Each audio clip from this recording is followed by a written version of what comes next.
ভাই আমি এটা কী দেখলাম! আমি ছবিটা দেখে শেষ করে বাড়ি ফিরলাম, 30 মিনিটের মতো হয়ে গেছে এবং আমার মাথায় এখনও ছবিটা চলছে। এরকম ভায়োলেন্স তুমি অ্যানিমাল থেকে শুরু করে সব ছবি ভুলে যাবে। এই ছবিটা তোমরা দেখলে ভাববে এটা কী দেখলাম। 2 ঘন্টা কম ডিউরেশনের ছবি এবং ছবিটা তোমাকে জাস্ট যা থ্রিল দেবে, যা এলিমেন্টস দেবে, যা র সিকোয়েন্সেস যা যা হবে এই 2 ঘন্টা ধরে তোমার মাথা খারাপ হয়ে যাবে। হাই, আমি রূপম। এখন কথা হবে লেটেস্ট ফিল্ম কিল নিয়ে, যেটা আমি সবে দেখে আসলাম। এবং আমাকে যদি এক লাইনে ছবিটা নিয়ে বলতে হয়, আমি কাল থেকে এখনো পর্যন্ত যা যা কাজ দেখেছি, অনেকগুলো কাজ দেখেছি, আমি রেস্ট খুব কম নিয়েছি, কিন্তু আমার খুব একটা ভালো লাগেনি কাজগুলো, মানে স্যাটিসফাই আমি হইনি। আমি কিল দেখলাম, আমার যা ধকল ছিল সব ধুয়ে মুছে গেছে। এই ছবিটা একটা পিওর গুজবাম্পস আলা সিনেমা।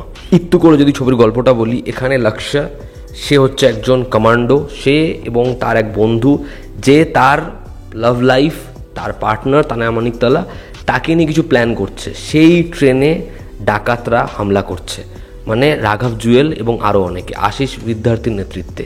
এবার এদের মধ্যে ক্ল্যাশ কীভাবে হচ্ছে, এর থেকে বেশি জানতে হলে নিকটবর্তী সিনেমা হলে যাও, গিয়ে এই ছবিটা দেখো। ছবিটা ভুলেও মিস করো না।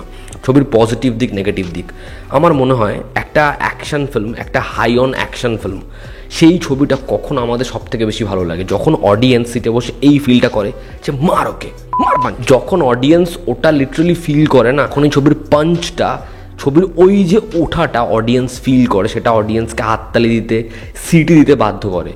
এই ছবিটায় বিশ্বাস করে এরকম ধরনের সিকোয়েন্সেস আসে যে আমি অডিয়েন্স হিসাবে, আমার পাশের লোকরা তারা চিয়ার আপ করে, ছবিটা জাস্ট রক্ত গরম করে দেয়।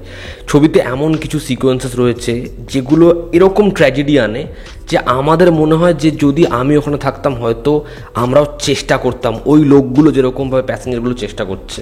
এবং ছবিতে এই যে র সিকোয়েন্সেস, ভাই হিন্দি সিনেমাতে, আমাদের ইন্ডিয়ান সিনেমাতে যা যা ব্রুটালিটি দেখিয়েছে, সব ছবির দাদু এটা, বাবাও না দাদু। একজনের মাথা মেরে মেরে থেতলে দেবে, তার এই সব জায়গাগুলো ডেবে যাবে, ঢুকে যাবে, সেই বডিটা সে ঝুলিয়ে দেবে। একজনের মুখ পুরো আগুন দিয়ে জ্বালিয়ে দেবে, একজনের মাথা হাফ করে দেবে, একজনকে ছিঁড়ে দেবে, একজনের ঘাড়ে লাথি মেরে ঘাড় ভেঙে দেবে। ছবিতে যা যা সিকোয়েন্সেস যেরকমভাবে হয় সেটা ভাবনার বাইরে।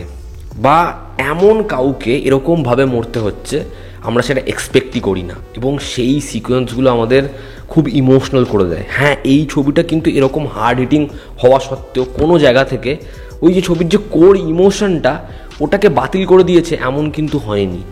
এই ছবিটা ইমোশনালিও স্ট্রং, এবং লক্ষ্যের যে কষ্টটা, পেনটা, সেটা আমরা throughout the film feel করতে পারি। থার্ড হচ্ছে এই ছবির থ্রিলিং অ্যাম্বিয়েন্স। পুরো একটা ট্রেনে ছবির 99% গল্পের পোর্শন, যেখানে একটা ক্যারেক্টার দড়ি দিয়ে কামড়া বেয়ে আসছে বা পুরো লাইট অফ করে দেওয়া হয়েছে। এবার যেভাবে সিকোয়েন্সগুলো ডিজাইন করা হয়েছে, যেখানে একজন বলছে আমার বাবাকে কেন মারলি বল, আরেকজন প্রশ্ন করছে আমার ছেলেকে কেন মারলি, সিকোয়েন্সগুলো যেরকমভাবে ডিজাইন করা, এবং এরপর কি হবে, কে ধরা দেবে, কিভাবে ধরতে পারবে, আমরা এটা পার করবে কি করে, এই যে টেনশনটা, এটা কিন্তু audience through out the film উপলব্ধি করতে পারে। ফোর্থ হচ্ছে এই ছবিতে পারফর্মাররা। প্রথম হচ্ছে রাঘব। বিশ্বাস করো, ওর ক্যারেক্টারটা দেখলে না আমাদের রাগ হয়, ঘেন্না হয়। ফাটিয়ে পারফরমেন্স দিয়েছে বস, এবং এই ছবিতে অ্যাকশন যেরকমভাবে সে পারফর্ম করেছে ভালো লাগে। সেকেন্ড হচ্ছে এখানে লক্ষ্য।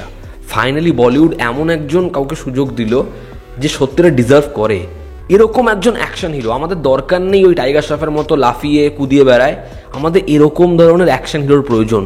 কি কাজ করেছে ছেলেটা! এছাড়া আশিস বিদ্যার্থী বা ছোট ছোট ক্যারেক্টারে এই যে 40 জন, সেখানে একজন দানবের মতো চেহারা আছে, তার পারফরমেন্স দেখো।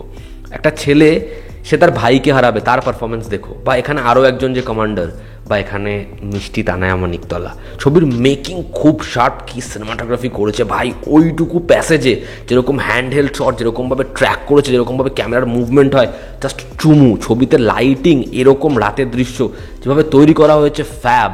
ছবির ব্যাকগ্রাউন্ড স্কোর আমাদের সেই ইন্টেন্সিটি দিতে পারে, এবং এই ছবিতে মেকআপের কাজ থ্রু আউট দ্য ফিল্ম কি ব্যালেন্স করেছে সেটা। ওভারঅল কিল একটা চুমু প্যাসা ওয়াসুল সিনেমা। তোমরা যাও, এই ছবিটা দেখো, এবং তুমি দেখে বলবে কি সিনেমা দেখলাম বস। তবে শর্ত একটাই, তোমাকে ভায়োলেন্স, এরকম ব্রুটালিটি, এরকম র সিকোয়েন্সেস হজম করতে জানতে হবে, না হলে তুমি সিকোয়েন্সে যখন কারো মাথা ফাটিয়ে দিচ্ছে, এত বড় পর্দায় ঘিলু আসছে, রক্তের বন্যা বয়ে যাচ্ছে, সেগুলো দেখে যদি বমি করে দাও, তাহলে ভাই এই ছবিটা দেখতে যেও না। দুর্বল হৃদয়ের মানুষদের জন্য সিনেমাটা নয়। তো এই ছিল আমার রিয়াকশান কিল সিনেমাটা নিয়ে। আমি ফুল মস্তি পেয়েছি, আমার ব্যাপক লেগেছে। এই 2 ঘন্টা আমার জন্য সলিড ছিল। আমার বাদবাকি কাজগুলো দেখার যে মাথা ব্যথা, যে হেডেক হয়েছিল, সব সাইড অনের মতো ক্লিয়ার করে দিয়েছে।